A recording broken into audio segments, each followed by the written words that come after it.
Saludos amigos, muchas gracias por acompañarnos en un nuevo estudio de Viviendo la Palabra. Este es un esfuerzo que realizamos de parte de la comunidad pastoral de la Iglesia Lifehouse para difundir a través de diferentes medios los estudios bíblicos que le damos a nuestra comunidad de fe. Para mí es un privilegio, el pastor Joaquín Ugarte, poder acompañarlos de esta manera. Debo agradecer a nuestra radio, la Life FM 89.5, porque es uno de los principales medios por el que podemos llegar a ustedes. Y también al trabajo que realizamos en redes sociales de nuestra iglesia para poder llegar hasta usted. Muchas gracias por acompañarnos. Al final del programa le presentaremos un correo electrónico donde usted puede reportar su participación y también hacernos llegar cualquier consulta sobre los estudios que estamos repasando por esta vía. Hoy nos corresponde continuar con la introducción al Apocalipsis y el mensaje a las 7 iglesias. Estamos, mis queridos estudiantes, en el tercer estudio de esta serie. Las cartas a las 7 iglesias tienen algunas características generales que debemos conocer bien antes de adentrarnos en el estudio individual de cada una de ellas. Son 4 características que quisiera enfatizar y que todos tuviéramos claros. La primera es que las cartas eran dirigidas a iglesias existentes cuando Juan escribió el Apocalipsis, que también representan tipos de iglesias presentes en todas las épocas. Cada una de las 7 iglesias existían en la época de Juan, pero también representan la historia o el desarrollo histórico de la iglesia, porque sus características y sus cualidades y aun sus defectos se manifiestan en todas las épocas de la iglesia. La segunda condición que debemos de tener claro es que a 5 de estas 7 iglesias, salvo Esmirna y Filadelfia, se les reprendió por tolerar el pecado en medio de ellas. Y esta es una importante condición porque nos hace ver el interés que siempre tiene nuestro Señor de erradicar el pecado en medio de las iglesias. Tal vez podríamos decir que este es uno de los principales propósitos del mensaje a las 7 iglesias, erradicar el pecado. No es el único, pero es una condición que debemos acentuar. Dios se preocupa por erradicar el pecado de su pueblo. La siguiente de las características es que los problemas o pecados en estas 5 iglesias van en crecimiento, van en aumento.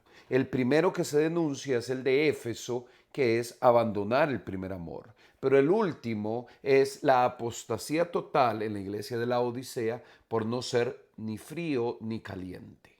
El pecado en esta enseñanza de las 7 iglesias que se denuncia va en aumento. Y también entendemos que la iglesia ha debido soportar una arremetida del pecado a lo largo de su historia que también ha sido creciente. Y también significa la responsabilidad que tenemos como iglesia de Cristo de estar atentos y de estar advertidos ante la denuncia del pecado en medio de nosotros. La iglesia no es inmune a que el pecado entre en su estructura y debemos de estar atentos a denunciarlo y corregirlo, porque la santidad es una responsabilidad para la iglesia. Y en la cuarta condición general de las cartas a las 7 iglesias es que el mensaje para cada iglesia mantiene una estructura general. Iglesia, autor, elogio, reproche, mandato y consejo. Y esto es una gran ventaja para cuando estudiemos las cartas, porque vamos a poder tomar cada una de ellas y usar la misma estructura o la misma metodología para estudiar el mensaje particular que se vuelve un mensaje estructurado de forma general. Habiendo dicho estas 4 condiciones generales del mensaje a las 7 iglesias, pues vayamos al primer mensaje, el mensaje a la iglesia de Éfeso, que encontramos en Apocalipsis capítulo 2, los versículos del 1 al 7. Leámoslo, por favor. Escribe al ángel de la iglesia de Éfeso. Esto dice el que tiene las 7 estrellas en su mano derecha y se pasea en medio de los 7 candelabros de oro. Conozco tus obras, tu duro trabajo y tu perseverancia. Sé que no puedes soportar a los malvados y que has puesto a prueba a los que dicen ser apóstoles, pero no lo son, y han descubierto que son falsos. Has perseverado y sufrido por mi nombre, sin desanimarte. Sin embargo, tengo en tu contra que has abandonado tu primer amor. Recuerda de dónde has caído, arrepiéntete y vuelve a practicar las obras que hacías al principio. Si no te arrepientes, iré y quitaré de su lugar tu candelabro. Pero tienes a tu favor que aborreces las prácticas de los nicolaitas, las cuales yo también aborrezco. El que tenga oídos, que oiga lo que el Espíritu dice a las iglesias. Al que salga vencedor, le daré derecho a comer del árbol de la vida que está en el paraíso de Dios. Nuevamente, hermanos, vamos a abocarnos a estudiar la carta dirigida a la iglesia de Éfeso, repasando 6 elementos que voy a volver a listar para que los tengamos claros. El primero es el autor. ¿Quién escribe la carta? El segundo, la iglesia, las particularidades de la iglesia a las que está dirigida esta carta. El tercero es el elogio. Y es una buena forma porque mi Señor Jesús siempre declarará cosas positivas, elogiará, reconocerá condiciones espirituales favorables en la iglesia. El cuarto es el reproche, porque el mensaje de mi Señor Jesús es integral. No solo elogia a la iglesia, sino también le indica aquello que debe corregir. El quinto elemento es el mandato. Y para saber cómo corregir esa condición que se ha reprochado, el Señor establece una instrucción, da un mandato, da una indicación. Dios es un Dios activo y el Señor Jesús nos dice cómo nosotros debemos corregir lo que Él nos señala como pecado. Y finalmente, un consejo.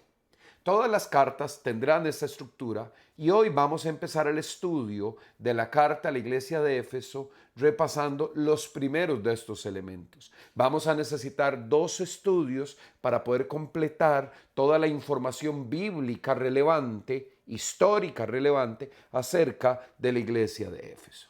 Vamos al primero de los puntos. Número 1, el autor de la carta a la iglesia de Éfeso.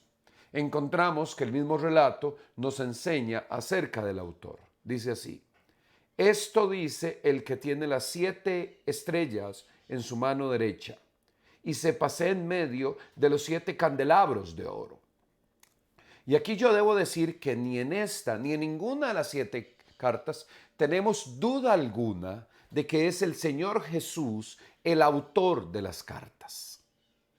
Es bueno que recordemos que en la profecía apocalíptica y en el estudio de la profecía apocalíptica hay cosas que tenemos muy claras, que podemos ser dogmáticos en esos conceptos. Hay otras que tenemos algunas evidencias que pueden dirigir nuestra forma de pensar. Pero en este caso, en identificar el autor de las cartas es indudable que es el Señor Jesús el que escribió las cartas. Es el mismo Señor Jesús autor de las cartas. Perdón, debo decir que estrictamente Jesús dicta la carta y es el apóstol Juan el que la escribe. ¿Recuerdan la instrucción que vimos en el estudio 1? Escribe lo que vas a ver. Era responsabilidad del apóstol escribir. El autor de todas estas cartas indudablemente es Jesús. Y es que yo debo decirte que esta descripción, que el que tiene las 7 estrellas en su mano derecha y se pasea en medio de los 7 candelabros, es una descripción de Cristo tomada de la visión de Juan. Y también debo decir que en las cartas de las primeras 5 iglesias se van a utilizar frases específicas de esta visión. Es la visión del capítulo 1 y de ahí se tomarán frases específicas para identificar a Jesús como el autor de las cartas. Por eso les decía que no hay ninguna duda de que es Jesús el autor de las cartas que vamos a estudiar. Sigamos estudiando lo que la carta nos dice acerca del autor. Ya identificamos con claridad que el autor se trata de Jesús. Lo confirmamos volviendo a leer Apocalipsis capítulo 1, los versículos 12 y 13. Acompáñame en la lectura.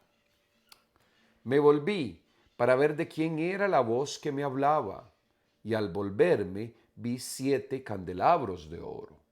En medio de los candelabros estaba alguien semejante al Hijo del Hombre, vestido con una túnica que le llegaba hasta los pies y ceñido con una banda de oro a la altura del pecho.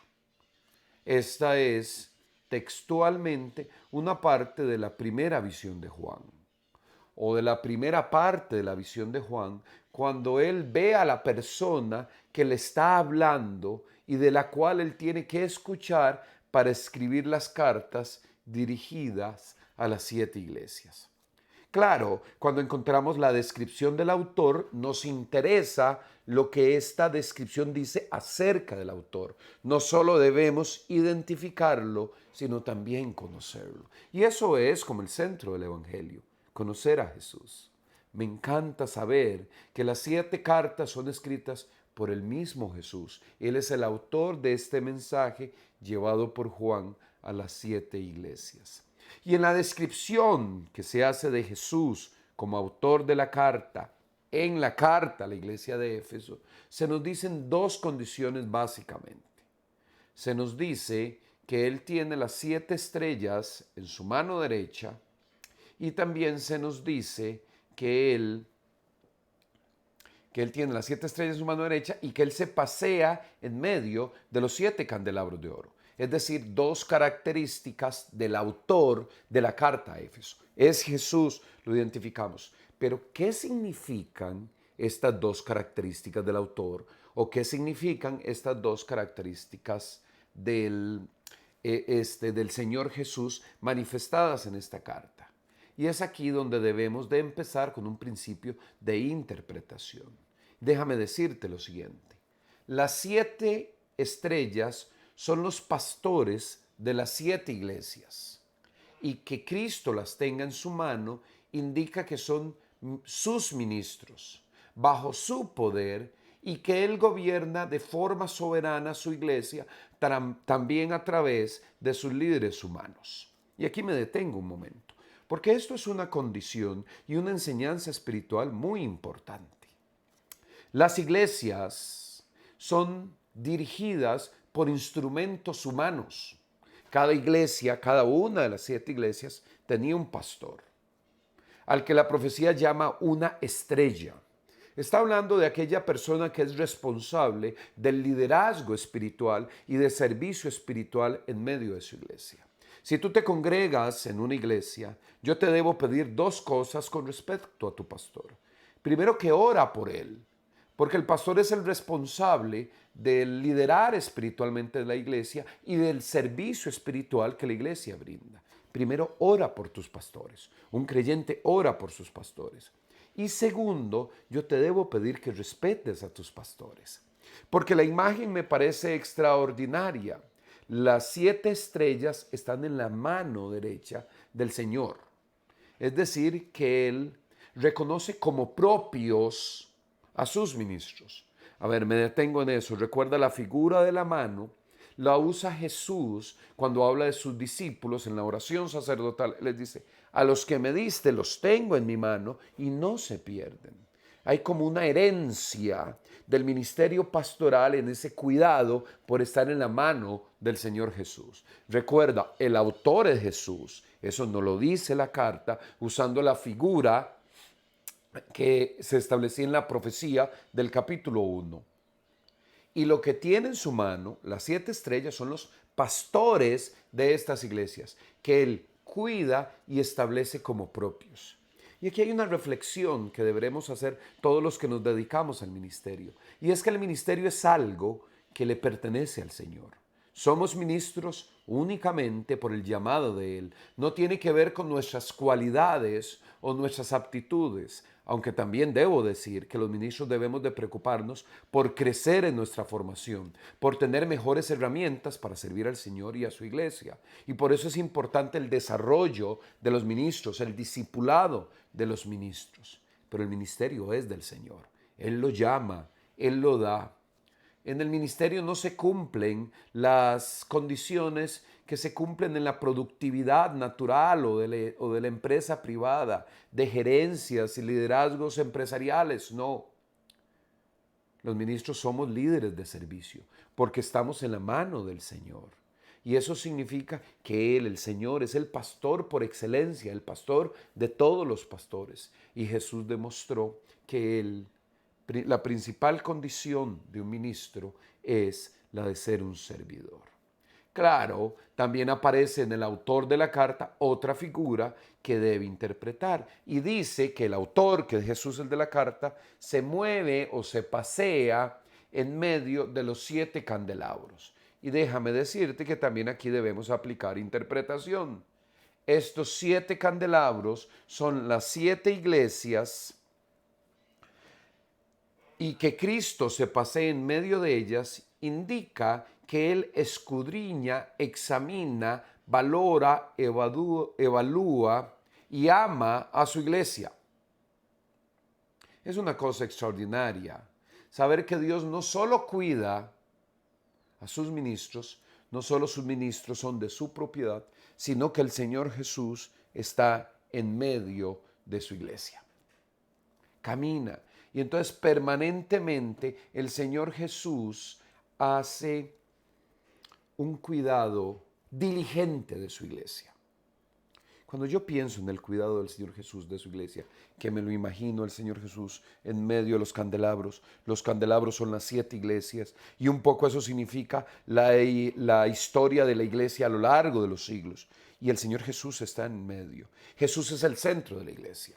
La iglesia es cristiana por definición. Solo aquel que confiese a Cristo como su Señor y Salvador puede ser iglesia de Dios. Existe porque Jesús es el core, el corazón de la iglesia. Pero también existe bajo el cuidado cercano y perfecto del Señor Jesús. El Señor Jesús no se desocupa de sus iglesias, no se desocupa del cuidado de su iglesia. Él tiene bajo su absoluta mirada y una mirada detallada cada una de las iglesias. Permíteme repasar lo que la carta enseña acerca de su autor. El autor de la carta es Jesús. Lo relacionamos porque hay una ilustración o una característica de la primera visión. El autor es Jesús y ese autor manifiesta 2 condiciones en su calidad de autor. Primero, que tiene las 7 estrellas en su mano derecha, y segundo, que Él se pasea en medio de los 7 candelabros.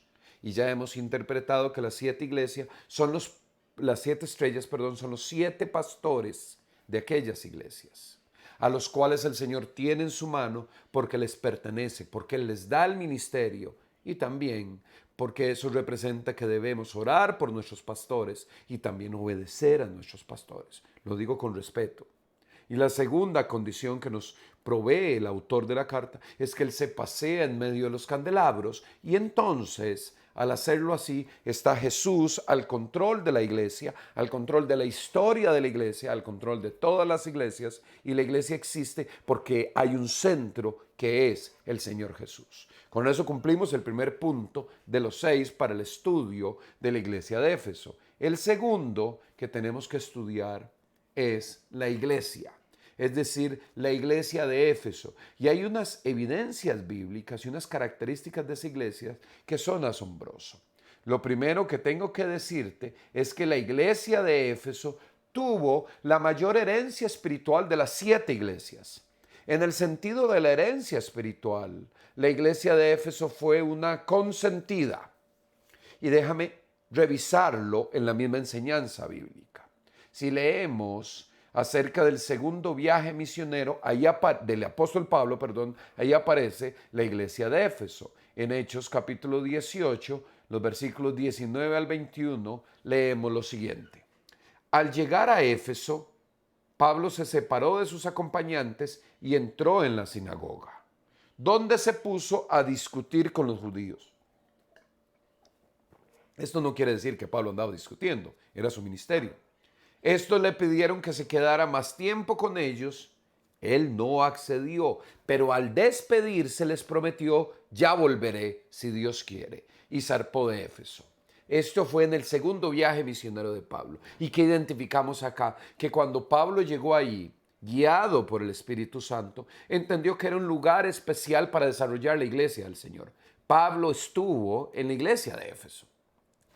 Pasó por ahí en su segundo viaje misionero, trabajó en medio de la sinagoga con aquellos judíos. Recuerden que la comunidad judía en las diferentes ciudades del Imperio Romano fue la primera semilla con la que comenzó a crecer la iglesia.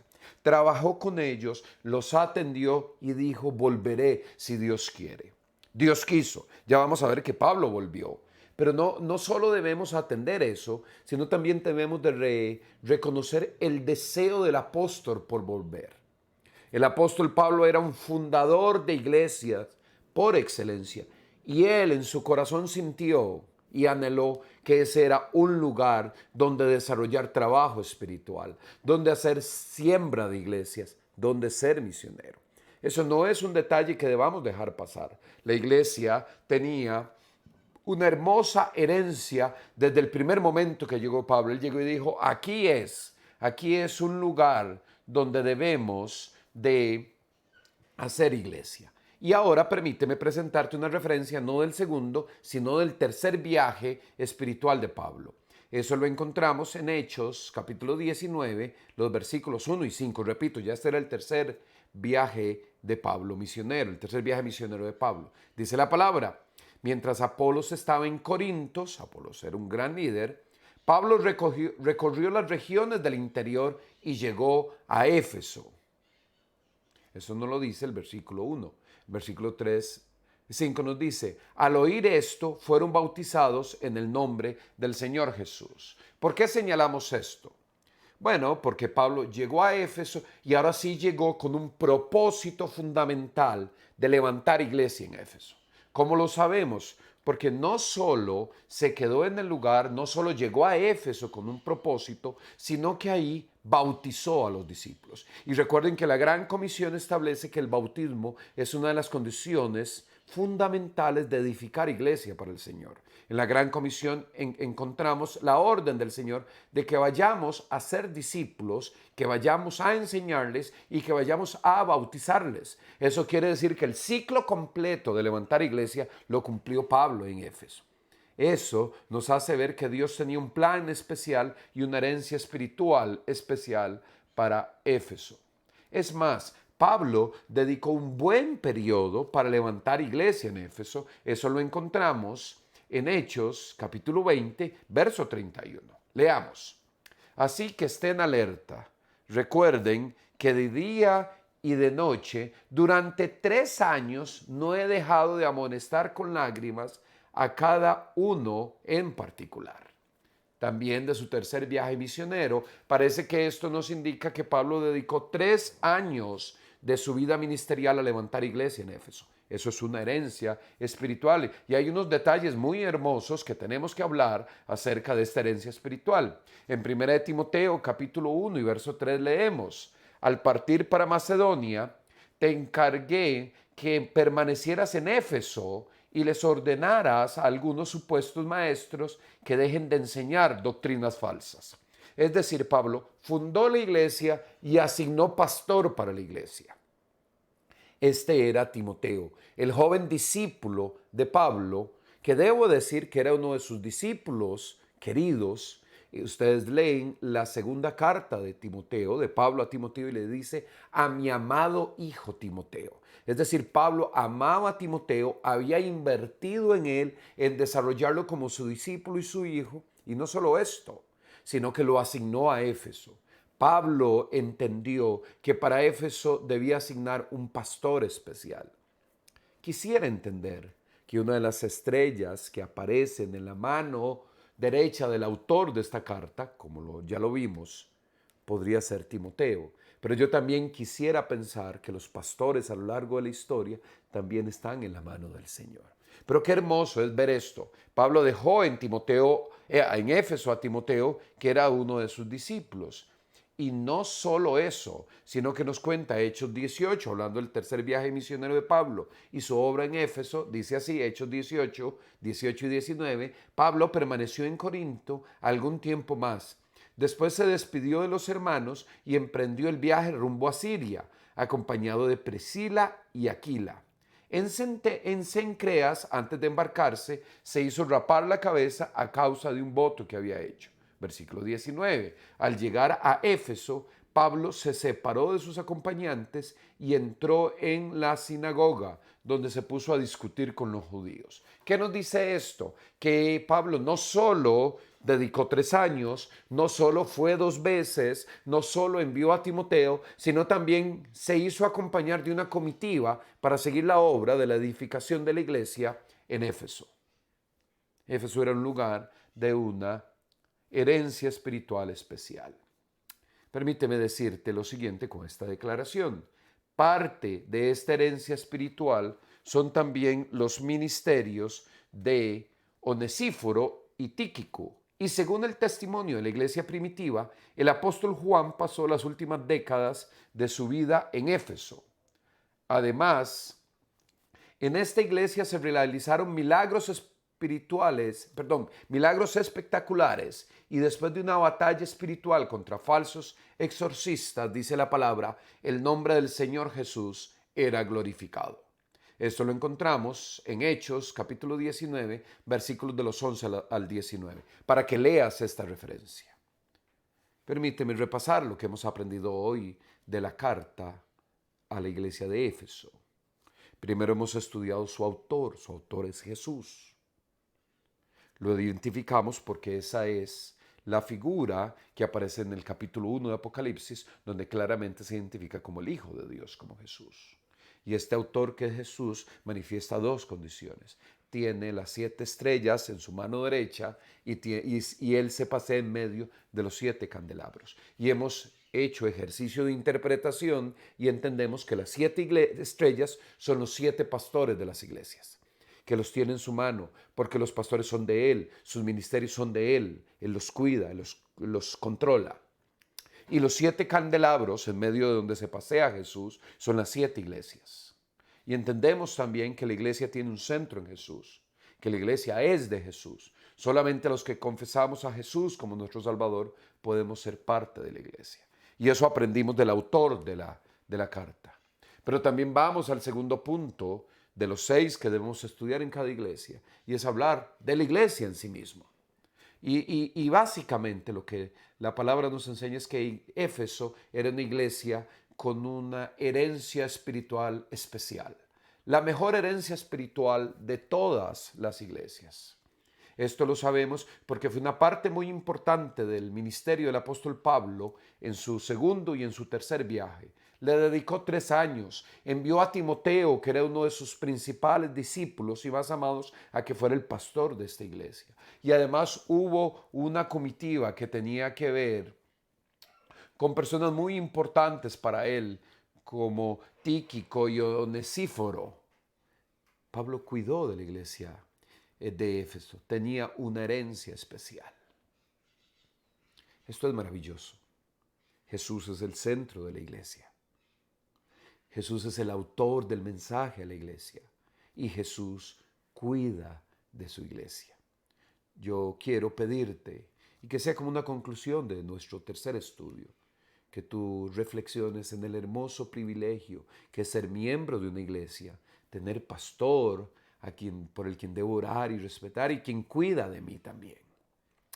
Gracias, mis queridos amigos, por acompañarnos en este episodio de Viviendo la Palabra. Recuerda que puedes comunicar tu asistencia, tu participación en este estudio o hacernos llegar cualquier pregunta en el correo electrónico viviendolapalabra@live.cr. En este correo tú puedes hacernos llegar tus inquietudes y tus consultas. Te agradecemos por habernos acompañado, agradecemos a Life FM 89.5 por la difusión de este mensaje y también a las redes sociales de nuestra iglesia, Life Comunidad de Vida. Que Dios te bendiga.